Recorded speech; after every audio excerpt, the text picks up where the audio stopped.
The person we're going to talk about today is one of the most significant and extraordinary politicians in human history.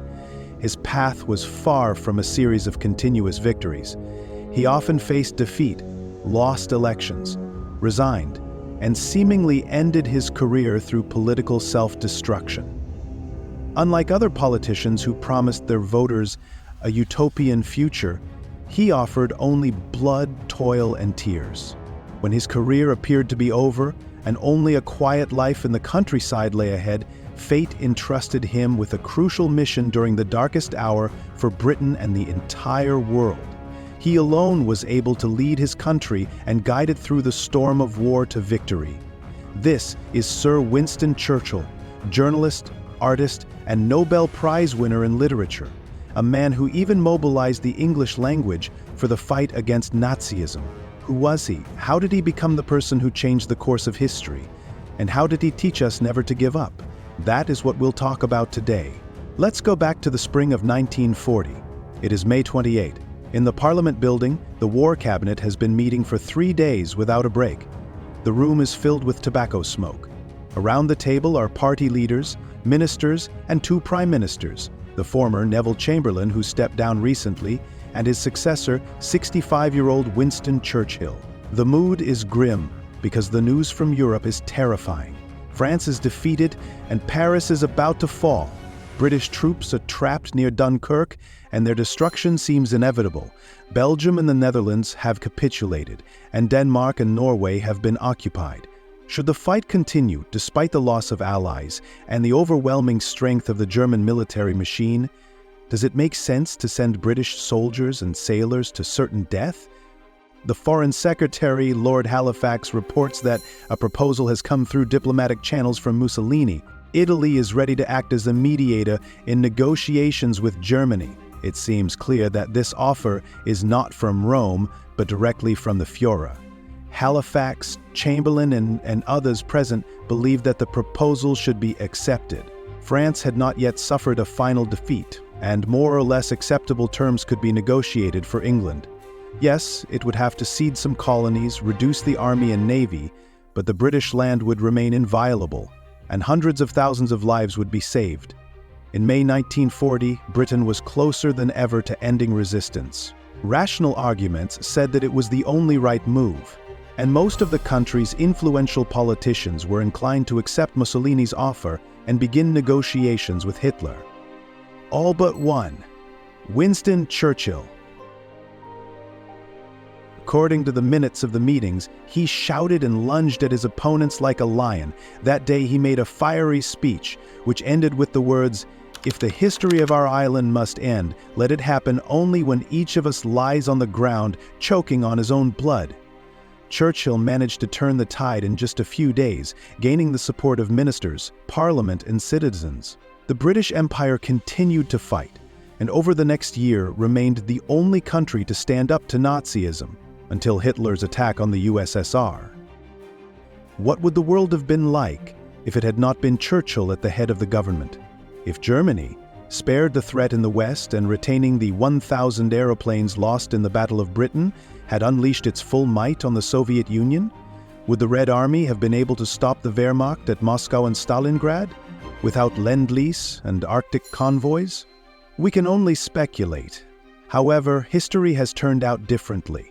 In the spring of 1940, it was Winston Churchill who found himself in the smoky room of Parliament. Given his career, this in itself is surprising. Born on November 3, 1874, at Blenheim Palace, Oxfordshire, England, Churchill's lineage was noble. His father, Lord Randolph Churchill, a Tory politician, descended from John Churchill, the first Duke of Marlborough, a military legend. His mother, Jenny Jerome, a New York financier's daughter, met Randolph in Paris, a union of American and British aristocracy. Winston's childhood, typical of the upper class, found solace in his nanny, Mrs. Everest, as his father's political life kept him distant. His academic journey began at Harrow School, where his grades were unremarkable. A military career awaited, but it took 3 attempts to pass the Royal Military College entrance exam. Once a cadet, he excelled, graduating 20th in a class of 130. Tragedy struck in 1895 with his father's death, leading Winston to join the 4th Hussars Cavalry. Yearning for action, he ventured to Cuba, witnessing the Cuban War of Independence from Spain as a reporter. The following year, he served in India, both as a soldier and journalist, reporting on the northwest frontier. Attached to Lord Kitchener's expedition, he covered the River War of 1899, a brutal conflict against Sudanese rebels. In 1899, he resigned his commission, entering politics and journalism. His first political endeavor failed, but the Second Boer War in South Africa beckoned. As a journalist, he gained fame for his involvement in a British train rescue, only to be captured by Boer commandos. Escaping captivity, he returned home, winning an election, his reputation bolstered by his publications and experiences.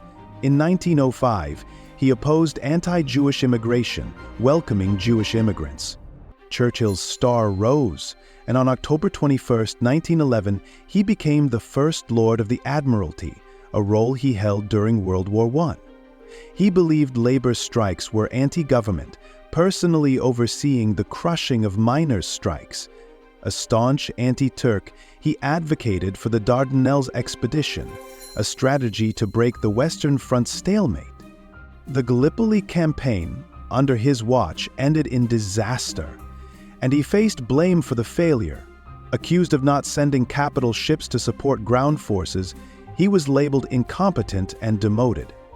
Resigning in 1915, he returned to the army, serving in France. In 1916, he left the military, returning to Parliament. Despite claims he wasn't involved in the coalition government's formation under David Lloyd George. In 1917, the Conservatives welcomed him back, and the Dardanelles Commission report vindicated him, revealing his limited responsibility for the campaign's failure. As Commissioner for Munitions, he played a pivotal role in tank development, breaking trench warfare's deadlock. He sought advice from experts, deferring to their knowledge. After the war, Churchill became Secretary of War in 1919, surprisingly advocating military spending cuts. Passionately anti-Bolshevik, he secured British involvement in the Russian Civil War, facing criticism for chemical attacks on Bolshevik-held villages and tribes in the northwest frontier. He later supported non-lethal gas use in British Iraq. Assigned to the Colonial Office in 1921, he managed former Ottoman territories, creating mandates instead of direct rule. His friendship with T.T. Lawrence of Arabia, influenced his understanding of the Middle East. He supported Irish Home Rule, playing a role in the 1921 Irish Treaty and the new Irish government. In 1922, Churchill opposed the Turks' attempt to retake the Dardanelles, leading to the coalition government's collapse. Back in politics, he advocated for the gold standard, which led to deflation, unemployment, and the miners' strike of 1926. He recommended military and domestic spending cuts, editing the British Gazette, a platform for his views. Critics attacked his partnership with Neville Chamberlain, expanding social services, and his opposition to Stanley Baldwin's minority Labour government. He resigned from the Shadow Cabinet, campaigning against the Government of India Bill, designed to grant India Dominion status. Baldwin's victory in 1935 excluded Churchill from office, but his weapons concepts earned him a place in the Secret Committee on Air Defense Research. Churchill advocated for the League of Nations, fearing collective security would push Mussolini into Hitler's arms. His statement to the Peel Commission on Palestine in 1937 revealed his belief in the superiority of Aryan stock, resonating uncomfortably with Nazi ideology. The Spanish Civil War saw him preach non-intervention, as Germany and Italy supported Franco, opposed by Soviet-backed forces. He dealt with Italian invasions in Libya and Ethiopia, seeing communism as a greater threat than fascism. Admiring Mussolini and Hitler's post-war achievements, he opposed Hitler's overtures, predicting the annexation of Austria and Czechoslovakia. He wanted a European coalition against German aggression, but it failed. His predictions, however, proved accurate, elevating his political standing. Churchill's reputation, marked by erratic judgment and mood swings, led to his appointment as head of the Admiralty in 1939. His former daughter-in-law, Pamela Churchill Harriman, described him as a man of contradictions, unwavering in his fight for just causes. His opposition to appeasement and his foresight of a Europe under Hitler led to the Allied coalition's formation. Churchill's leadership during the British War Cabinet crisis in 1940, when the UK considered peace with Nazi Germany, was pivotal. Despite historical narratives, his relationship with Chamberlain was not hostile. The German invasions of Belgium and Holland in May 1940 led to Chamberlain's resignation, and Churchill, seen as a unifier, became prime minister. The evacuation of Dunkirk, a success, endeared him to the British.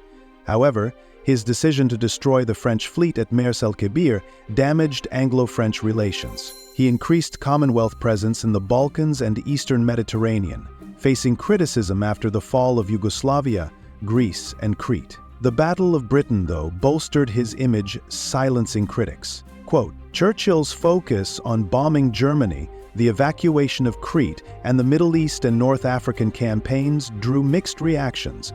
Meeting Roosevelt in 1941 led to the Atlantic Charter and Lend-Lease aid. He supported the Soviet Union against Germany, facing criticism for not opening a second European front in 1942. The Dieppe raid's failure proved his point, but he faced backlash. Churchill also dealt with Japanese expansion in Asia, the fall of British, French, and Dutch colonies, and the threat to India. The loss of Singapore, Hong Kong, Burma, and Tobruk drew unfair criticism. His leadership led to the destruction of the Italian 10th Army and the Africa Corps, securing the Suez Canal. He managed the Persia Corridor for Lend-Lease aid to the USSR. The battles of Imphal and Kohima saved India, turning the tide in Southeast Asia. Churchill oversaw the battles of Mektila and Mandalay, leading to the liberation of Burma. Post-war, he faced accusations of intentionally starving Indians, but this was dismissed due to wartime inflation, halted imports, pre-existing starvation, and war effort demands. Another attack focused on the morality of night-bombing German cities, approved by Churchill. He supported the anti-communist movement in Greece, but declined to aid the nationalists, preferring the non-communist resistance. His decision to destroy Greece's anti-fascist resistance drew criticism. Post-war, he supported the anti-communist side in the Greek Civil War. Accused of selling out the Poles and caving to Stalin's communist agenda, the truth was different. At Yalta, only Roosevelt and Stalin discussed the post-war world, marginalizing Churchill. He fought for the Poles, but knew Stalin's promises were empty. Poland, the reason for Britain's war entry, deserved support, and Churchill wanted British and American forces to secure Eastern Europe before the Soviets. American leadership, mindful of public sentiment, didn't entertain this. At Potsdam, Churchill had no influence, and his government's defeat led to his resignation. A top historian and author, he received the Order of the Garter and the Nobel Prize for Literature. Returning to politics in 1951, he led the Conservatives as the British Empire crumbled. He authorized brutal crackdowns in Kenya and Malaya, costing thousands of lives. In 1953, he, the Truman administration, and the CIA overthrew Iran's democratically elected Prime Minister, Mohammad Mossadegh, for nationalizing the Anglo-Persian Oil Company. The narrative often omits Mossadegh's potential Soviet ties, replaced by Mohammad Raza Pahlavi. British and American interests focused on oil revenues, and Mossadegh's refusal to agree led to his removal. Churchill, a controversial figure, resigned in 1955 due to ill health. He continued writing histories, remaining prominent. Regardless of moral perspectives, Churchill's role in winning World War II and stabilizing South Korea is undeniable. A staunch anti-communist and defender of the British Empire, he navigated its transition. Winston Spencer Churchill passed away on January 24, 1965, leaving a complex legacy, celebrated and criticized, a figure of historical significance.